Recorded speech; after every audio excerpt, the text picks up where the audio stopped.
నమస్తే, welcome to whistle. ఆస్ట్రేలియాలో ఒక చిన్న గ్రామంలో ఒక బాలుడు పుట్టాడు.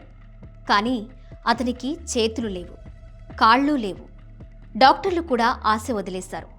అతని తల్లిదండ్రుల గుండె పగిలిపోయింది. ఆ పిల్లాడు ఎలా బ్రతుకుతాడు? ఎలా నడుస్తాడు? ఎలా చదువుకుంటాడు? ఎలా ఈ సమాజాన్ని ఎదుర్కొంటాడు? అందరి మనసులో ఒకే ప్రశ్న. ఆ బాలుడి పేరు నిక్ వూయిసిక్. స్కూల్కి వెళ్ళిన నిక్ రోజు అవమానాలు ఎదుర్కొన్నాడు. పిల్లలు నవ్వారు, కొంతమంది భయపడ్డారు, ఇంకొంతమంది దూరంగా వెళ్ళిపోయారు. అతనికి స్నేహితులు లేరు, ఆత్మవిశ్వాసమూ లేదు. ఒకరోజు నిక్ అనుకున్నాడు, నా జీవితం వ్యర్థం, నేను ఈ ప్రపంచానికి పనికిరాను.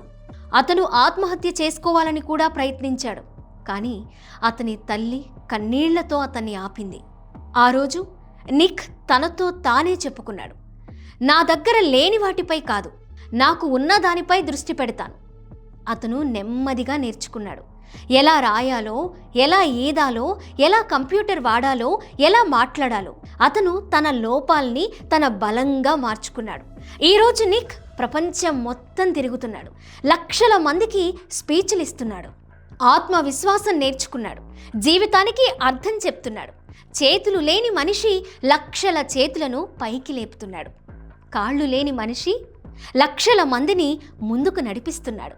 నిక్ చెప్పిన గోల్డెన్ మాట, if you can't get a miracle become one. అంటే నీకు అద్భుతం దొరకకపోతే నీవే ఒక అద్భుతంగా మారిపో.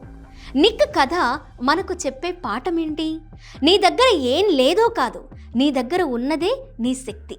పరిస్థితులు నీకు వ్యతిరేకంగా ఉన్నా నీ మనసు నీ ఆధీనంలో ఉంటే నిన్నెవ్వరూ ఆపలేరు.